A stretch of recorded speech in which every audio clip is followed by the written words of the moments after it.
Frères et sœurs, nous vous bénissons encore en ce jour. Soyez bénis au nom puissant de notre Seigneur Jésus-Christ, qui nous a bénis de toutes sortes de bénédictions spirituelles dans le lieu céleste. Nous sommes encore sur ce plateau, rien que pour renouveler notre présence, rien que pour encore apporter un enseignement, un éclairci, afin que chacun de nous soit édifié. Mais avant cela, nous allons déjà recommander ce beau moment dans les mains de Sa Majesté, afin que l'Éternel prenne le contrôle de toute action, de tout ce que nous allons faire maintenant sur ce plateau. Tendre Père, nous te bénissons, nous te disons merci. Merci Éternel mon Dieu, toi qui es avec nous en ce jour béni. Nous partageons ta parole, Éternel mon Dieu, mon roi. Et que là où elle abonde cette parole, tendre Père, que les cœurs soient renouvelés. Merci Éternel mon Dieu, mon roi, pour la connaissance spirituelle que tu nous accordes par ton Esprit Saint. Merci Éternel mon Dieu, mon roi, d'éclairer chacun, ô Dieu Tout-Puissant, de par le monde entier, afin que cette parole porte fruit et qu'elle transforme le cœur. Béni soit ton nom, au nom puissant de Jésus-Christ. Amen. Voilà, merci frères et sœurs, je suis le frère Linan. Nous allons aujourd'hui entamer une étude. Ça va se diviser en deux parties si on n'a pas pu terminer. Alors, donc, on pourra un temps soit peu continuer prochainement. Nous allons aujourd'hui parler des trois dimensions de la vie. Trois dimensions de la vie. Alors, la première dimension, c'est la dimension physique. La deuxième dimension, c'est la dimension scientifique. Et enfin, la troisième dimension, c'est la dimension spirituelle. Donc, on va essayer un temps soit peu de décortiquer ces trois dimensions, afin que nous soyons sincèrement au sorti de cet enseignement, que nous soyons édifiés les uns et les autres. Alors, parlons de la dimension physique.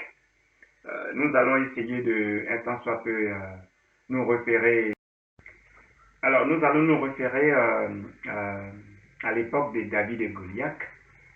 Nous savons que ce jeune de 17 ans, David, qui a vaincu Goliath, malgré la force de Goliath. Goliath était un géant physique, un costaud, qui était capable de terrasser plusieurs personnes. Tout le monde avait peur de lui. Et voilà qu'on lui amenait le jeune David. On lui amenait le jeune David. Et ce qui est intéressant, c'est que quand Goliath a vu David, il est rentré même dans une colère. Dans une colère parce que il s'est dit, si moi je terrasse des dizaines de personnes, comment on peut m'amener un jeune homme qui est aussi petit et qui vient me combattre? Et donc vous verrez même que Goliath, qui est tellement gaillard, et David qui est tout juste en bas, et donc vous voyez un peu ce que ça pouvait faire. Mais ce qui est intéressant, c'est que malgré la force de Goliath, malgré son immensité, malgré sa taille, il avait encore son arc et son javelot, avec lequel il venait contre ce jeune homme, comme David. Mais il faut noter ce que David a dit, parce que c'est très important. C'est en cela qu'on exhorte les uns et les autres. David a dit quelque chose qui est très important. David a dit, tu viens contre moi avec la lance et le javelot. Mais moi, je viens contre toi au nom de l'Éternel. C'est très important. La Bible nous dit, dans 2 Corinthiens, ce n'est pas dit que nous soyons capables par nous-mêmes de concevoir quelque chose comme venant de nous-mêmes. Mais notre capacité, au contraire, vient de Dieu. C'est très important. Notre capacité vient de Dieu. David avait compris avec la parole de Dieu, il pouvait être victorieux. Et nous comprenons que cette époque, cette dimension physique, l'homme comprend qu'il est fort, baraqué, mais malgré sa force, il ne peut être victorieux. Amen. Béni soit le nom de l'Éternel.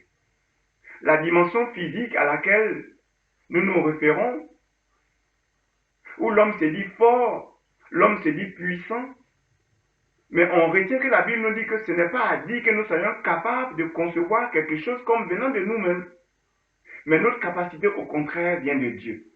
David, si petit à 17 ans, avait compris qu'avec Dieu, rien n'est impossible. Tout est possible à celui qui croit. Alléluia. Et il a mis la parole de Dieu en application. Il a appliqué la parole vivante et puissante. La parole capable de changer les circonstances. David savait qu'avec Dieu, tout est possible. David savait qu'avec Dieu, un seul est majoritaire. C'est très important. Et cela nous apprend beaucoup de choses. Et donc nous avons connu cette époque du géant physique, la dimension physique, où l'homme se dit fort, l'homme se dit puissant, mais malgré sa force, il ne peut être victorieux. Mais quand on va arriver à la troisième dimension, qui est la dimension spirituelle, vous allez voir, on va essayer un temps soit peu ensemble de parcourir quelques versets bibliques, et vous allez savoir ce que David a fait là où elle tire sa source. Parce que le monde est spirituel. Et le monde spirituel contrôle le monde physique, comme je le dis chaque fois. Et ce n'est ni par la force, ni par la puissance, mais par mon esprit, dit l'Éternel des armées. C'est très important. Chers frères et sœurs, retenez ceci, que notre capacité vient de Dieu. Et la Bible continue pour dire qu'il nous a fait ministres d'une nouvelle alliance. Non de la lettre, mais de l'esprit. Nous sommes ministres d'une nouvelle alliance. Ça, c'est très important. C'est très, très, très important. Pour nos frères et sœurs qui ne sont pas encore nés de nouveau, il est important que vous saisissiez ce message. Notre capacité vient de Dieu. Alléluia. Et maintenant, je vais essayer de vous parler de la deuxième dimension. La deuxième dimension qui est la dimension scientifique. Et donc, après la première dimension, la dimension physique, alors on vient à la deuxième dimension qui est la dimension scientifique. Alors, cette dimension scientifique, où nous voyons que l'homme est super intelligent, où nous voyons que l'homme est super doué, l'homme scientifique. Voyez avec l'évolution de la science aujourd'hui, les voitures que nous avons. Voyez avec l'évolution de la science aujourd'hui, les avions. C'est ça la science. L'homme est intelligent. L'homme est doué. La dimension scientifique, c'est une dimension où on a vu beaucoup de choses. Ces avions, on a vu des immeubles, des gratte-ciels aujourd'hui, vraiment étonnant. Tu te dis, mais comment l'homme a pu faire ces choses?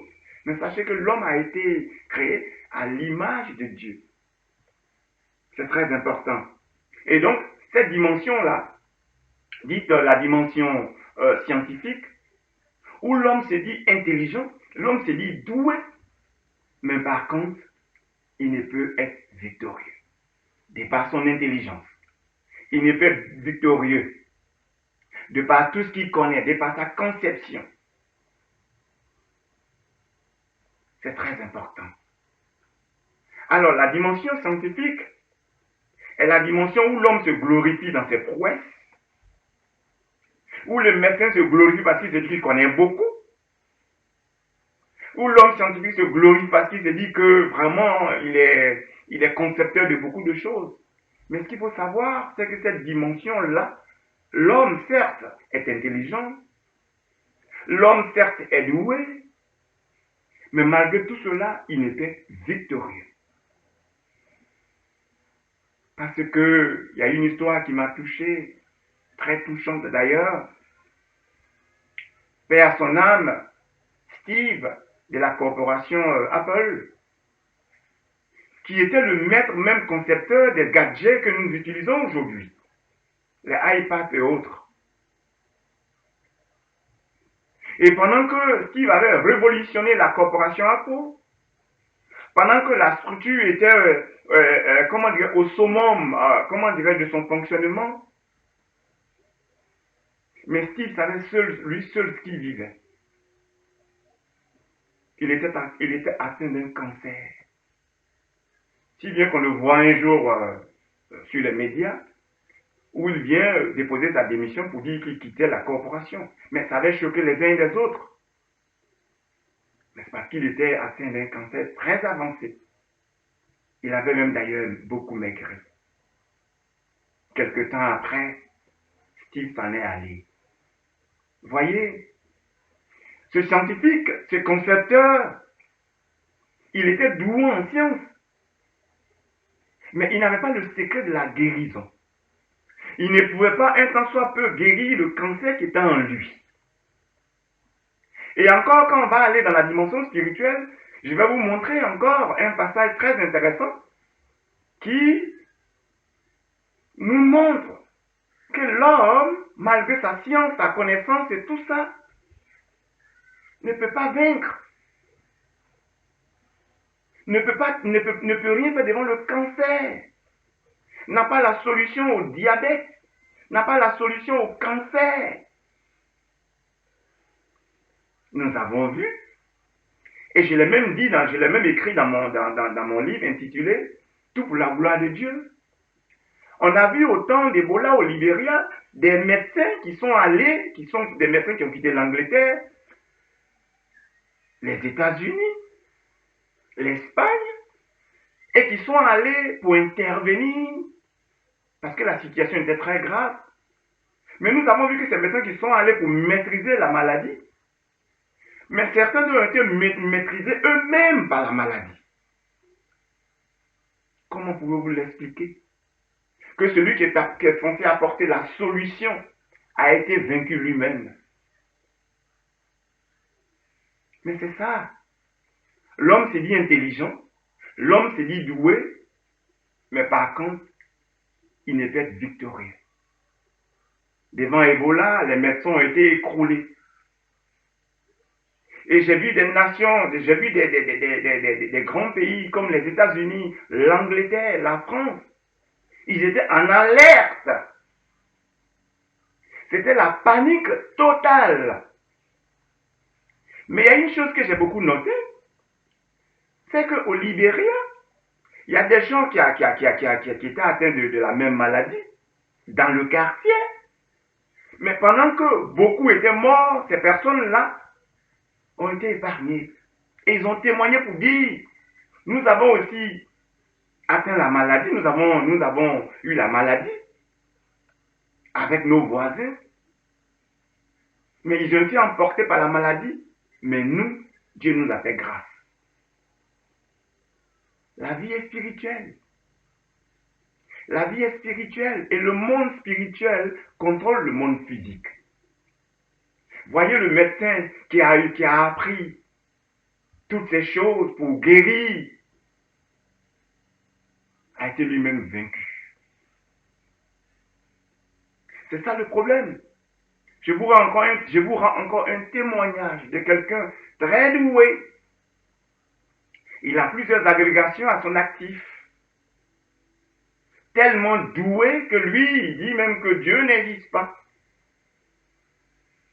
Et voilà un jour, il a été foudroyé par une maladie qui l'a totalement cloué au sol.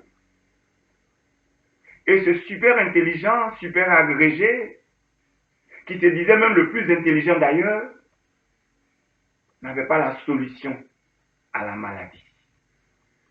Vous voyez que la connaissance de l'homme s'arrête où commence celle de Dieu. La capacité de l'homme s'arrête là où commence celle de Dieu. C'est très important.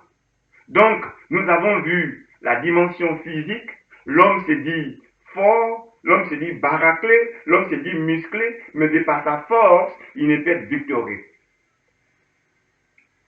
Et nous arrivons à la deuxième dimension, qui est la dimension scientifique, où l'homme se dit intelligent, super calé, super doué, mais malgré cela, il ne peut être victorieux. Et enfin, nous arrivons à la troisième dimension, la dimension spirituelle. C'est la dernière dimension. Et cela nous amène à savoir que Jésus revient bientôt. Toi, mon frère qui me suis, toi, ma sœur qui me suis en ce jour béni, je t'exhorte à donner ta vie à l'Éternel, afin que tu sois né de nouveau. Parce que Christ revient bientôt. Parce que nous sommes dans la dernière dimension. Il y a 3 dimensions de vie. La première dimension, c'est la dimension physique. La deuxième dimension, c'est la dimension scientifique. Et la troisième dimension, c'est la dimension spirituelle. L'homme spirituel. C'est très important. L'homme spirituel, il est juge de tout, mais ne peut être jugé lui-même. Et la Bible nous dit, car qui connaît la pensée de Dieu pour l'instruire? Or, nous avons la pensée de Christ. C'est très important. Maintenant, on va essayer un tant soit peu de parcourir quelques versets, parce que nous avons vu tout à l'heure, dans la première dimension, la dimension physique, David, qui a mis sa confiance en Dieu et qui savait que sa capacité vient de Dieu, a dit à Goliath, tu viens contre moi avec la lance et le javelot, et moi je viens contre toi au nom du Seigneur. Alors, je vous invite à prendre votre Bible. Alors, dans 1 Corinthiens 1, alors, on va à 1 Corinthiens 1 au verset 19. Voilà, on va au verset 19, 1 Corinthiens 1 au verset 19. Là, j'ai dit la parole de Dieu.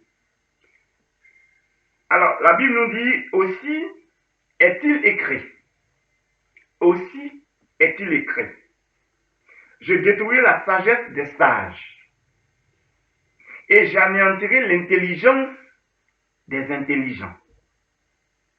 Alléluia. Gloire à toi, on dit à sa majesté. Alléluia. Je détruirai la sagesse des sages et j'anéantirai l'intelligence des intelligents. Mais c'est ce qu'on vient de voir tout à l'heure. C'est ça le problème. Là, ce passage-là nous amène directement à la deuxième dimension, qui est la dimension scientifique. Je détruirai la sagesse des sages et l'intelligence des intelligents. C'est ça. Le médecin se dit intelligent.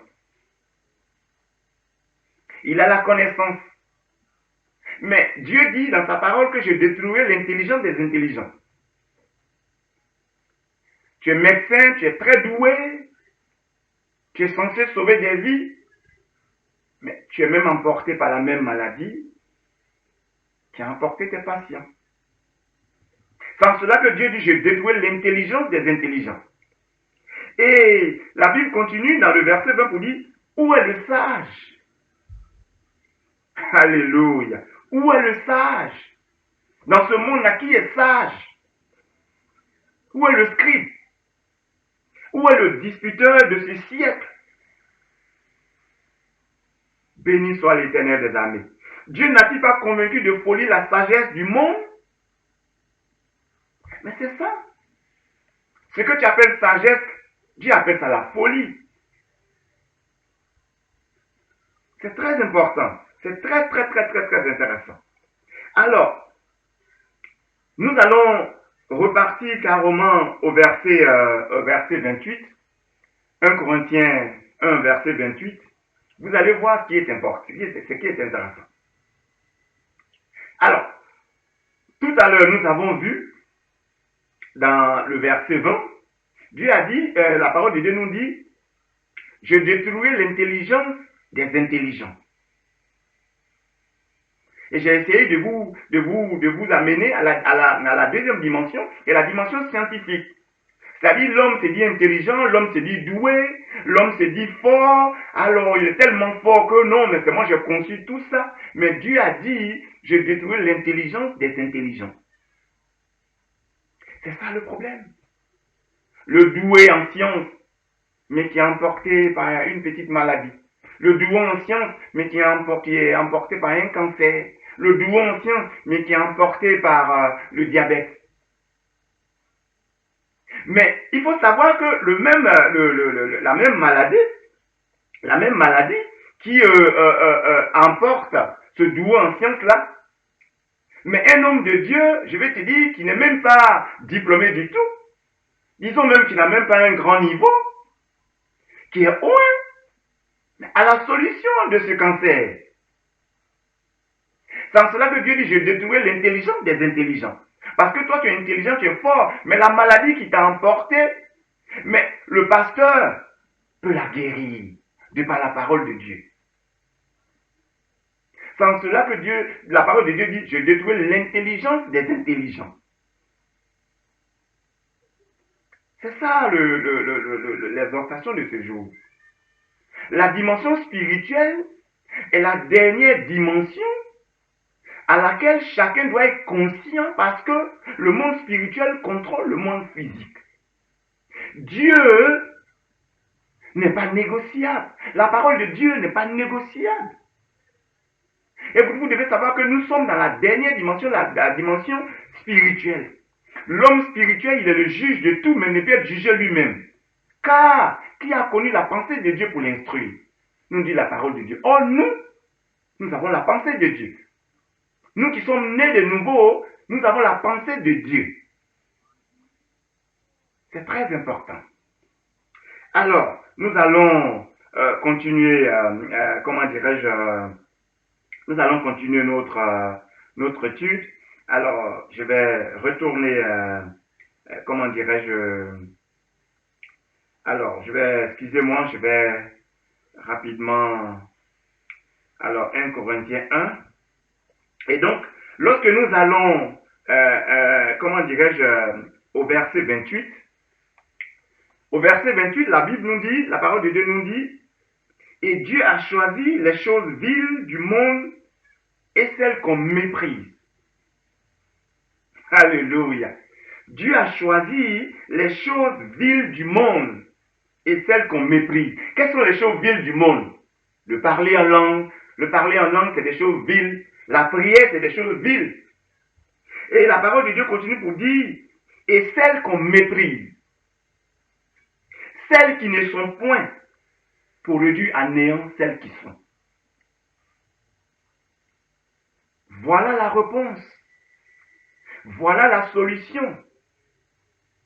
Dieu a choisi les choses viles du monde, celles qui n'existent pas, mais qui existent dans le monde spirituel, celles qui ne sont point, pour réduire à néant celles qui sont. Quelles sont celles qui sont? La maladie, le cancer, le diabète. Ce sont des choses qui sont. Et en vertu de la puissance de Dieu, nous utilisons des choses qui n'existent pas, mais qui existent dans le règne spirituel, par la puissance de Dieu, pour anéantir celles qui existent dans le monde physique, telles que le cancer et la maladie. Voilà le secret. Voilà le secret. Donc l'homme spirituel, il est celui qui a la solution à toutes choses. C'est en cela. Et Dieu a choisi les choses viles du monde et celles qu'on méprise, mais beaucoup méprisent la prière. Le parler en langue, certaines personnes rient, parce qu'ils se disent que c'est des conneries. Et celles qui ne sont point, pour réduire à néant celles qui sont. Mon exhortation ce jour béni, frères et sœurs, vous avez la solution à toutes choses. Il y a une situation qui te tourmente, tu peux changer les choses. Mais avec quoi? Mais avec ce qui n'existe pas, pour réduire à néant celles qui existent. Si tu as un problème et que tu veux apporter un changement, mais vous devez savoir que les choses se passent dans le monde spirituel. Donc il faut utiliser les choses qui n'existent pas, mais qui existent par la puissance de Dieu, dans le règne spirituel, pour réduire à néant ce qui existe dans le monde physique. C'est ça le secret. C'est en cela. Et la Bible continue là au verset 29 pour dire, afin que nul chair ne se glorifie devant Dieu. Or, c'est par lui que nous sommes en Jésus-Christ, lequel de par Dieu a été fait pour nous, comme la parole de Dieu nous le dit, sagesse, justice et sanctification et rédemption. C'est ça le secret spirituel.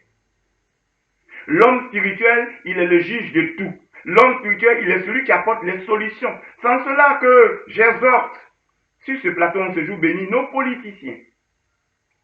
Parce que j'ai vu la crise en Côte d'Ivoire, qui perdure même d'ailleurs, où l'homme s'en va confier la réconciliation à un homme. Parce que les politiciens pensent que tout se règle dans la politique. La réconciliation ne peut pas être confiée à un homme, parce que l'homme en lui-même ne peut rien faire. Et je l'ai dit dans mon livre. Mais vous confiez la réconciliation à un homme. Et vous savez que des milliers de personnes sont mortes. Le cœur sont meurtris.